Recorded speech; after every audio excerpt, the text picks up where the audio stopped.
Généralité. Au nom de Dieu, le tout est très miséricordieux, la louange est à Allah qui dispense magnifiquement à ses serviteurs sa grâce, par laquelle il a éloigné d'eux la ruse de Satan et de ses suppôts, repoussé son espoir et déçu ses raisons. Aussi a-t-il fait du jeûne un rempart et une protection pour ses saints.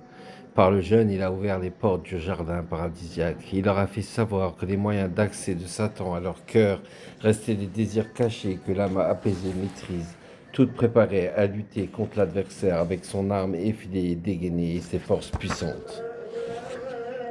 Que la grâce soit sur Mohammed, le chef conduisant les créatures, celui qui rend la voie facile, ainsi que sur sa famille et ses compagnons, doués de vue pénétrante et d'intelligence discriminante, qu'Allah lui accorde généreusement ses salutations de paix.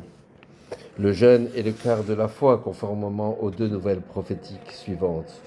Le jeûne est la moitié de la constance et la constance est la moitié de la foi. De plus, le jeûne a été spécialement distingué par le rapport qu'il garde avec Allah parmi les autres obligations cultuelles fondamentales de l'islam. En effet, Allah, exalté soit-il, a dit, selon ce que rapporte de lui son prophète sur lui la grâce et la paix, toute bonne œuvre aura sa récompense de 10 fois sa valeur, et même jusqu'à 700 fois, sauf le jeûne, car il est à moi, et moi je rétribue par lui. Allah n'a-t-il pas dit, en vérité, les constants recevront leur salaire sans compter, Coran 39, 10. Or, le jeûne étant la moitié de la constance, sa rétribution dépasse les données de l'appréciation et du compute. Pour clore l'information de son excellence, nous ajouterons que le prophète, sur lui la grâce et la paix, a dit « Par celui dont la main gouverne mon âme, l'haleine de la bouche du jeûneur est plus parfumée chez Allah que l'odeur du musc. » Allah, puissant et majestueux, a encore dit dans un hadith saint « En vérité, le jeûneur a renoncé à son désir, à sa nourriture et à sa boisson à cause de moi, car le jeûne est à moi et moi je rétribue par lui. » Le prophète, la grâce sur lui la grâce et la paix, a dit « Dans le jardin paradisiaque, il se trouve une porte nommée Al-Rayyan, ou surabondance. Ne la franchiront que les jeûneurs. La rencontre d'Allah est promise au jeûneur en récompense de son jeûne. » Le prophète a dit aussi « Le jeûneur a deux joies, une joie lorsqu'il rompt son jeûne et une joie lorsqu'il rencontre son Seigneur. » Il a dit encore « Chaque chose a une porte et la porte de l'adoration est le jeûne. Le sommeil du jeûneur est acte d'adoration. » Abu Huraira, qu'Allah soit satisfait de lui, rapporte que le prophète, sur lui la grâce et la paix, a dit « Quand le mois de Ramadan commence, les portes du jardin paradisiaque s'ouvrent, les portes du feu infernal se ferment et les démons sont enchaînés. Un héros appelle ainsi « Ô celui qui aspire au bien, viens ici. Ô celui qui aspire au mal, retire-toi. » Commentant la parole suivante d'Allah, « Mangez et buvez en vous réjouissant pour ce que vous avez fait auparavant dans les jours creux, Coran 69, 24. Waki précise qu'il s'agit des jours de jeûne pendant lesquels on renonce à la nourriture et à la boisson. Le prophète, sur lui la grâce et la paix, a assimilé le renoncement à ce bas monde et le jeûne à un même degré d'émulation dans le hadith suivant.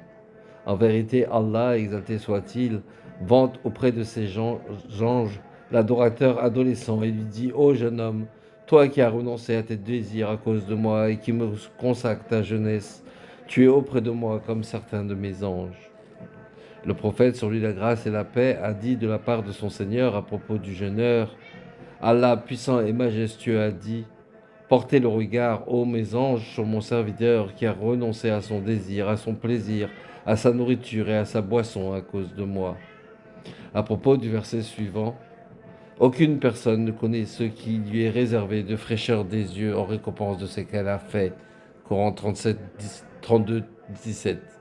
On rapporte qu'il s'agit du jeûne rétribuant le comportement de cette catégorie. Interprétation corroborée par le verset suivant. « En vérité, les constants recevront leur salaire sans compter. » Coran 39, 13.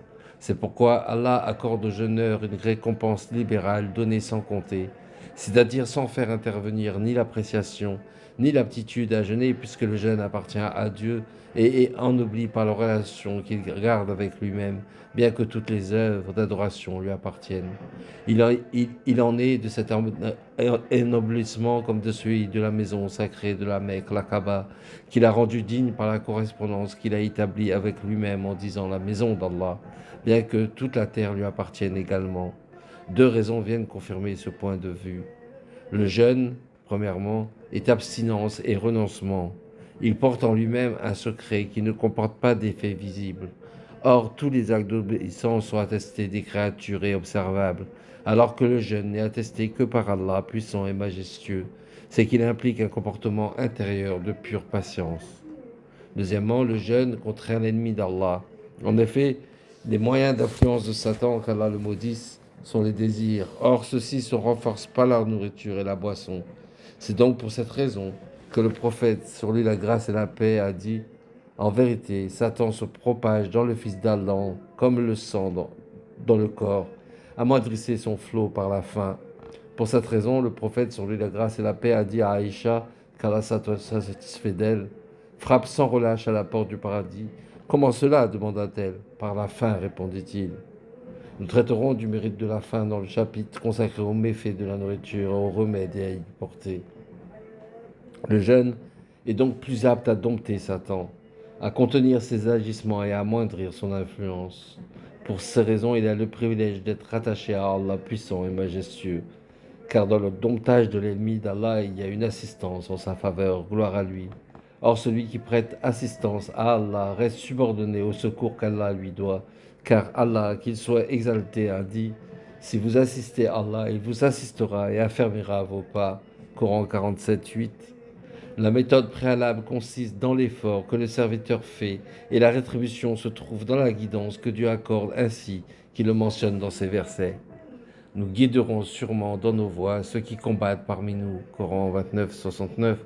En vérité, Allah ne vient pas changer ce qui se trouve en des peuples tant que ceux qui le constituent ne modifient pas ce qui est en eux-mêmes. Coran 13, 11.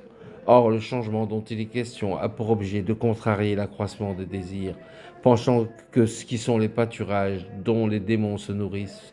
Aussi, tant que ces pâturages restent fertiles, les démons n'ont de cesse de les posséder, et tant qu'ils les fréquentent, les serviteurs ne seront guère gratifiés de la révélation de la majesté d'Allah, gloire à lui, restant voilés et bien loin de le rencontrer.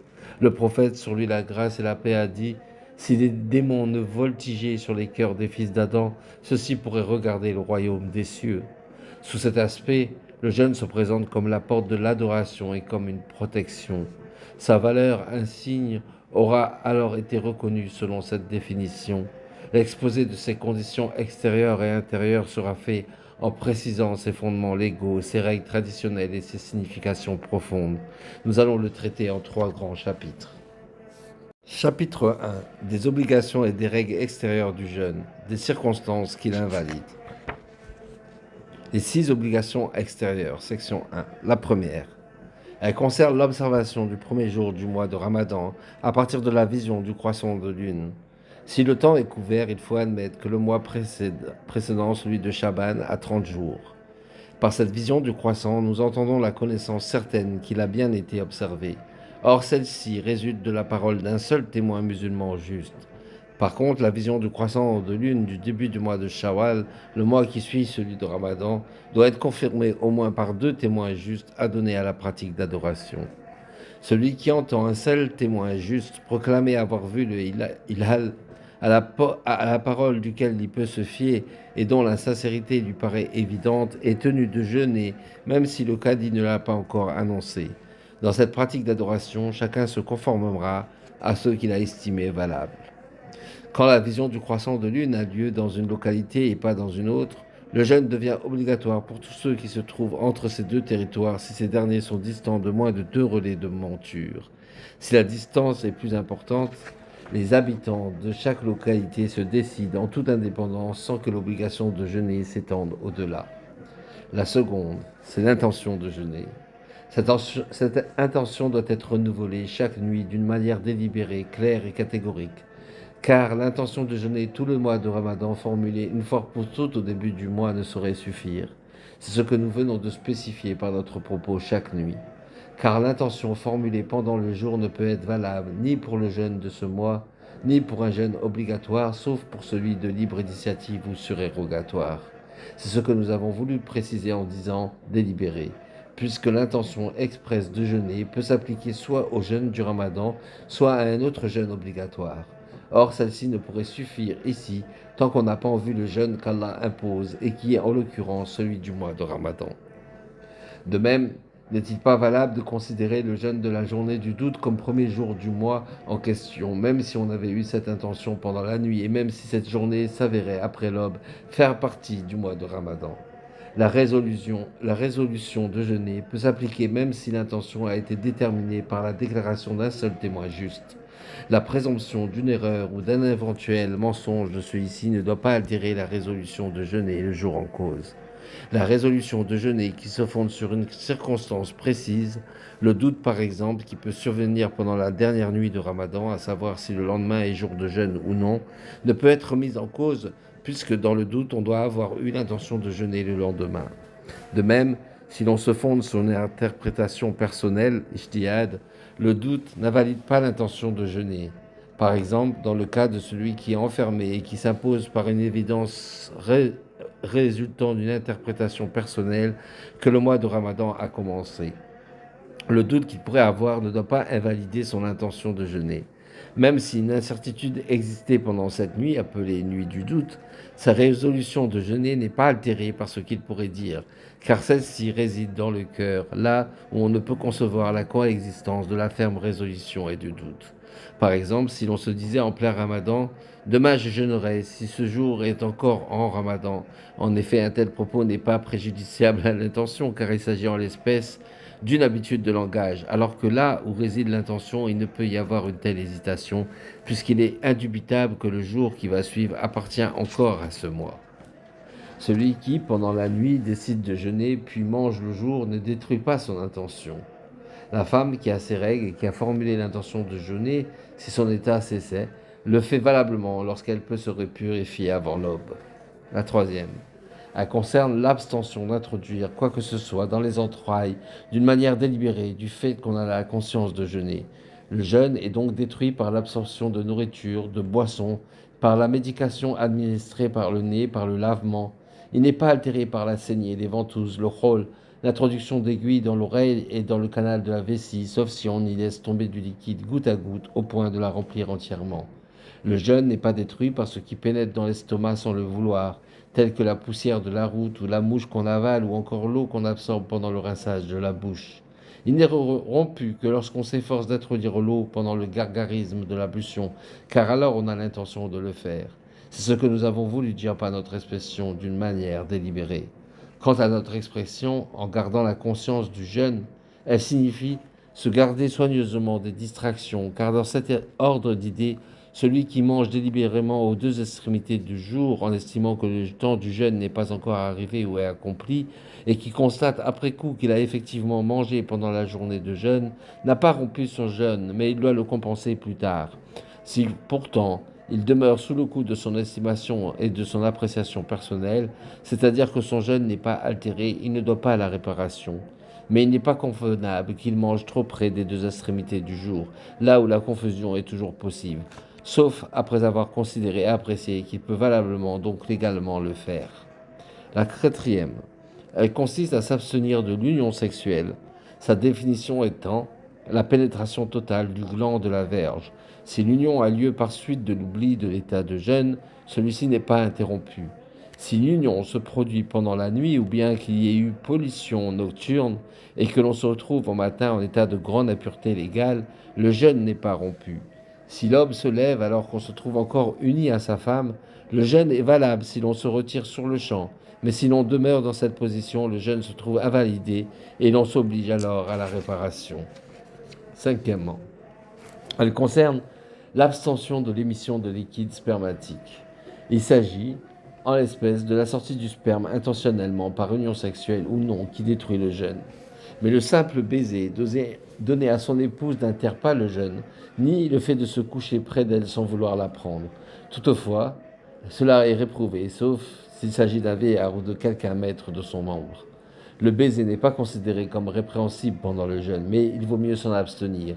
Si l'on craint que le baiser provoque le rapprochement et l'écoulement de sperme et qu'on en arrive à cette extrémité, le jeûne est rompu par négligence.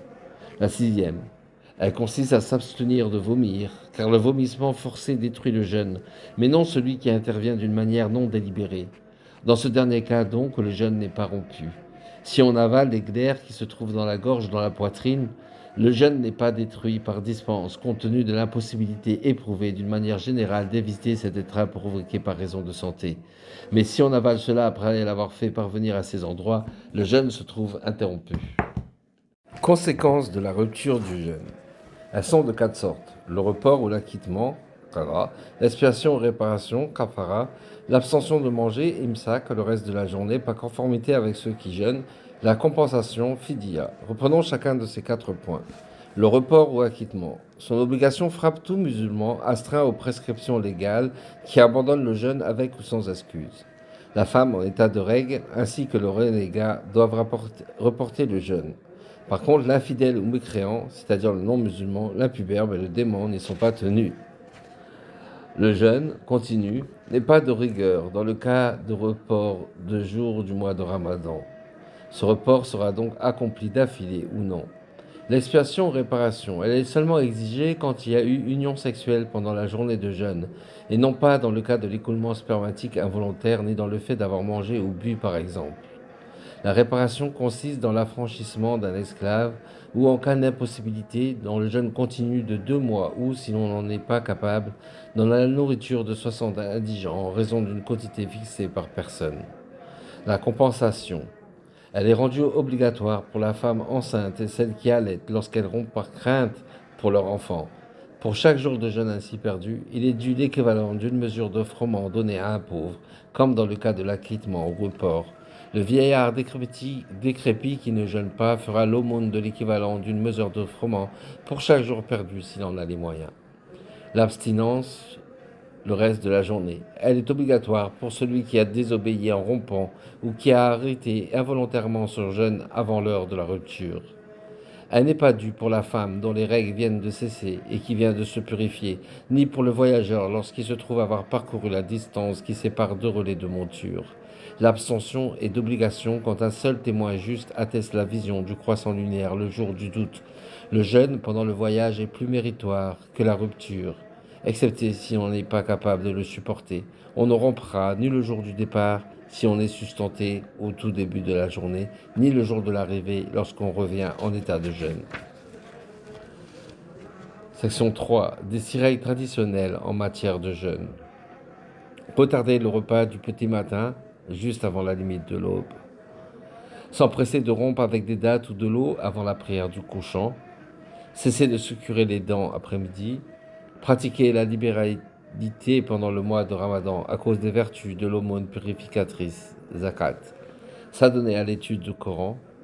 Observer la retraite spirituelle à la mosquée pendant la dernière décade du mois, conformément à la pratique habituelle de l'envoyé d'Allah, sur lui la grâce et la paix. Lorsque la dernière décade du mois était venue, il pliait sa natte ou sa couche, serrait sa ceinture, s'appliquait avec assiduité à cette pratique d'adoration et la faisait faire à sa famille. C'est dire qu'il s'adonnait continuellement à cette pratique en raison de la présence pendant cette période de la nuit du destin, Laylatul Qadr. La manière la plus répandue de procéder à cette retraite spirituelle consiste à veiller, de préférence les jours impairs de la dernière décade du mois, ou ce qui revient presque au même, les premières, troisième, cinquième et septième nuits. L'accomplissement de la retraite spirituelle pendant tout ce mois est préférable. Si on a fait le vœu d'une telle retraite continue, ou si on se l'est proposé, la continuité est interrompue par les sorties hors de la mosquée qui ne présentent pas un caractère de nécessité absolue, comme d'aller au chevet d'un malade, de prêter témoignage, d'assister à un enterrement, de faire des visites ou de renouveler la purification. La continuité n'est pas interrompue si l'on sort pour les besoins naturels ou pour faire la petite ablution dans le lieu réservé à cet usage. Il ne convient pas que la personne qui s'est vouée à cette condition s'occupe d'autre chose.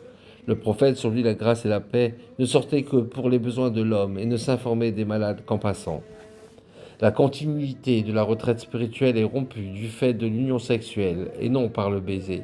Il n'y a pas d'inconvénient à se parfumer à la mosquée, à y contracter mariage, ni à y manger ou dormir, ni à s'y laver les mains dans un récipient, car tout cela est nécessaire pour l'accomplissement ininterrompu de cette retraite. La continuité n'est pas détruite par la modification de certaines choses du corps. C'est ainsi que le prophète, sur lui la grâce et la paix, approchait sa tête de Aïcha, son épouse, qu'elle a se satisfait d'elle, qui le peignait alors qu'elle se tenait dans la pièce où il faisait sa retraite. Toutes les fois que l'on sort par nécessité et qu'on revient à la mosquée, il est bon de renouveler l'intention, sauf dans le cas où l'on avait décidé initialement de pratiquer 10 jours de retraite, par exemple. Mais dans les cas, mais, mais dans tous les cas, il est plus méritoire de renouveler l'intention. Chapitre 2. Les secrets du jeûne, ses conditions intérieures. Sache que le jeûne a 3 degrés.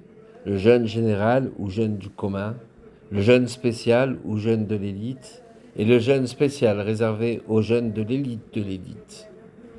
Le jeûne du commun est caractérisé par l'abstention de se livrer au désir du ventre et du sexe, ainsi qu'il a été exposé dans l'introduction de ce traité pour montrer les valeurs attachées au jeûne. Le jeûne de l'élite consiste de plus à préserver du péché, l'ouïe, la vue, la langue, les mains, les pieds, etc. Le jeûne de l'élite est en outre celui du cœur qui se détourne des préoccupations mondaines et des pensées vaines et qui fuit tout autre qu'Allah puissant et majestueux. La rupture de ce jeûne, celui de l'élite, est réalisée par la pensée qui porte sur un autre qu'Allah ou sur autre chose que le jour dernier. Il est rompu quand la pensée s'applique à ce bas monde, sauf si elle est déterminée par des mobiles religieux, viatiques de la vie future, et non par des visées sur ce bas monde. C'est pourquoi les maîtres versés dans la science des cœurs enseignent que celui qui, pendant le temps du jeûne, se préoccupe de ce avec quoi il rompra, se verra inscrire une faute, car cette attitude est le signe du peu de confiance dans la faveur d'Allah et la marque d'une certitude déficiente à l'égard d'Allah qui a promis la subsistance. Telle est l'excellence des prophètes, des véridiques et des rapprochés. Il paraît superflu d'en parler longuement, car en vérité ce degré d'excellence s'obtient par l'acte. Il s'agit en l'espèce d'orienter intimement son inspiration vers Allah, puissant et majestueux, et de s'éloigner de tout ce qui est autre que lui. Gloire à lui. On devrait alors s'imprégner du sens de la parole divine suivante. Dis Allah, puis laisse-les se divertir dans leurs vains propos. Le jeûne de l'élite est celui des êtres pieux et vertueux. Il consiste à éviter que le péché envahisse les facultés. Il est rendu parfait par 6 dispositions. La première est de baisser le regard et de se soustraire ainsi à la considération de tout ce qui est blâmable et réprouvé, de tout ce qui préoccupe le cœur et les distrait du souvenir de Dieu. Zikrallah.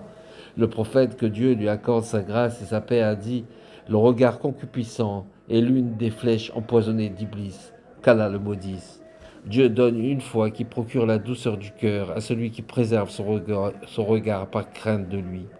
Jabir rapporte d'Anas les propos suivants du prophète, sur lui la grâce et la paix. 5 comportements font rompre le jeûne: le mensonge, la calomnie, les propos malveillants, le serment fallacieux et le regard de convoitise. La deuxième consiste à retenir la langue du bavardage, du mensonge, de la calomnie, de la médisance, de la tenue de propos indécents, de maltraitement, de la dispute, de la contradiction. Elle oblige au silence et à s'occuper de l'invocation de Dieu, gloire à lui, et de la récitation du Coran. Tel est le jeûne de la langue, dont Soufiane a dit « La calomnie détruit le jeûne », selon ce que rapporte Bachar ibn al-Harth. Laïd relate que Moujahid disait « 2 attitudes corrompent le jeûne, la médisance et le mensonge ». Le prophète, sur lui la grâce et la paix, a dit « Assurément, le jeûne est protection. Quand l'un de vous jeûne, qu'il ne tienne pas de propos indécents et qu'il ne vocifère pas, et si quelqu'un l'agresse ou bien l'injurie, qu'il dise « Je jeûne, je jeûne ». Dans une nouvelle prophétique, on trouve que 2 femmes jeûnaient du temps du prophète, sur lui la grâce et la paix. La faim et la soif les tiraillaient vers la fin de la journée au point qu'elles étaient en train de défaillir. On les envoya auprès de l'envoyé de Dieu et elles lui demandèrent la permission de rompre le jeûne. Il leur fit remettre un récipient en spécifiant « Il faut leur dire de vomir ce qu'elles ont mangé ». L'une d'elles vomit de la viande et du sang frais jusqu'à remplir à moitié le récipient. L'autre femme vomit les mêmes choses que la première au point de remplir entièrement la jarre. Les gens s'étonnèrent de cela. Le prophète, sur lui la grâce et la paix, expliqua alors. Elles jeûnaient toutes 2 sans tenir compte de ce qu'Allah leur avait interdit. Elles se sont assises l'une à côté de l'autre et ont commencé à médire des gens, et c'est de la chair de ceux-ci qu'elles ont mangé. La troisième consiste à ne pas écouter ce qui est réprouvé. En effet, quand certains propos sont interdits, il est logique de ne pas y prêter attention. C'est la raison pour laquelle Allah n'a guère fait de différence entre celui qui prête l'oreille et celui qui se nourrit d'un bien illicite. N'a-t-il pas dit en effet, ceux qui écoutent attentivement le mensonge sont des majeurs impénitents de biens illégitimes. Coran 5, 30, 68. Si les maîtres et les docteurs les avaient empêchés de proférer des mensonges et de se nourrir des biens illégitimes, Coran 5, 63. Garder le silence devant la médisance est interdit. Allah, qu'il soit exalté, a dit « En vérité, vous êtes alors comme eux ». Le prophète a bien précisé ce point de cette façon. Le médisant et celui qui prête l'oreille sont associés dans le péché. La quatrième disposition du jeûne de l'élite consiste à empêcher les membres, tels que les mains et les pieds, de pécher et d'accomplir des actes réprouvés, de retenir son estomac des désirs au moment de la rupture du jeûne le soir. C'est qu'en effet le jeûne n'aura pas de signification si, étant abstention de nourriture permise, on le rompait avec ce qui est interdit, c'est-à-dire avec excès. Un tel jeûneur serait alors comme celui qui construirait un château en détruisant une cité pour y parvenir. La nourriture licite ne nuit que par sa quantité et non par son espèce. Ainsi considéré, le jeûne implique la modération et le renoncement à prendre un remède en grande quantité par la crainte du dommage qui en résulterait, car cela reviendrait à vouloir assimiler du poison, ce qui est insensé. L'interdiction se réfère au poison qui détruit la religion et le licite et le remède qui profite quand il est employé en petite quantité, mais nuit en grande quantité, alors que le mobile du jeûne reste la modération. Le prophète, sur lui la grâce et la paix, a dit « Combien de jeûneurs ne retirent de leur faim que faim et soif ?» Ce sont ceux dont on a dit aussi qu'ils rompaient avec les choses interdites, s'abstenaient de la nourriture permise, rompaient avec la chair de l'homme par la médisance, trait de caractère interdit, et ne préservaient pas leurs membres du péché. La cinquième consiste à ne pas absorber beaucoup de nourriture licite au moment de la rupture du jeûne, de manière à ne pas se remplir l'estomac. Aucun vase n'est plus détesté de Dieu qu'un ventre qui regorge de choses permises. Et comment le profit du jeûne, qui est de réduire les ennemis d'Allah et de maîtriser la passion, serait-il obtenu si le jeûneur compensait au moment de la rupture ce qu'il n'avait pu absorber depuis le début du jour?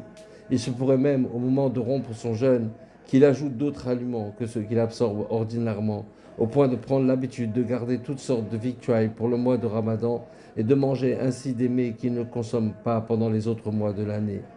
Or, il est notoire que le but du jeûne est de réaliser la vacuité et de briser les passions afin de se préserver par la crainte pieuse. En contenant les réactions de son estomac depuis le début du jour jusqu'à la nuit pour mieux exciter ses désirs et pour fortifier sa convoitise, sa volupté s'accroît en suscitant la passion alors que son énergie spirituelle et psychique s'affaiblit. Il arriverait ainsi à se complaire dans cette disposition s'il ne venait à abandonner cette habitude. L'esprit du jeûne, son secret, n'est-il pas de réduire les forces, moyen d'accès coutumier de Satan, et d'empêcher de revenir aux dispositions mauvaises? Il n'y réussira qu'en réduisant sa nourriture et en ne mangeant que la quantité d'aliments qu'il aurait dû absorber chaque nuit s'il n'avait pas jeûné. S'il devait, à la rupture du jeûne le soir, totaliser ce qu'il mange habituellement en ne jeûnant pas le jour et la nuit, son jeûne ne lui serait d'aucun profit. Le bon comportement consiste à ne pas dormir beaucoup pendant le jour afin de ressentir la faim et la soif et afin de prendre conscience de l'affaiblissement des forces, car c'est alors que le cœur se purifie. L'aide s'efforcera de garder le plus longtemps possible chaque nuit une certaine faiblesse de corps afin de rendre légères ses dévotions nocturnes. Il lui devient de ce fait possible de ne plus sentir Satan tourner autour de son cœur et d'être en mesure de considérer le royaume du ciel et la nuit du décret prédestiné, nuit pendant laquelle certaines réalités du royaume céleste sont dévoilées. Tel est ce qu'Allah exprime dans le verset suivant. En vérité, nous l'avons fait descendre. Il s'agit du Coran selon l'interprétation la plus répandue dans la nuit du décret prédestiné, Coran 97.1. Quiconque met entre son cœur et sa poitrine un sac plein de nourriture reste voilé à ses réalités célestes.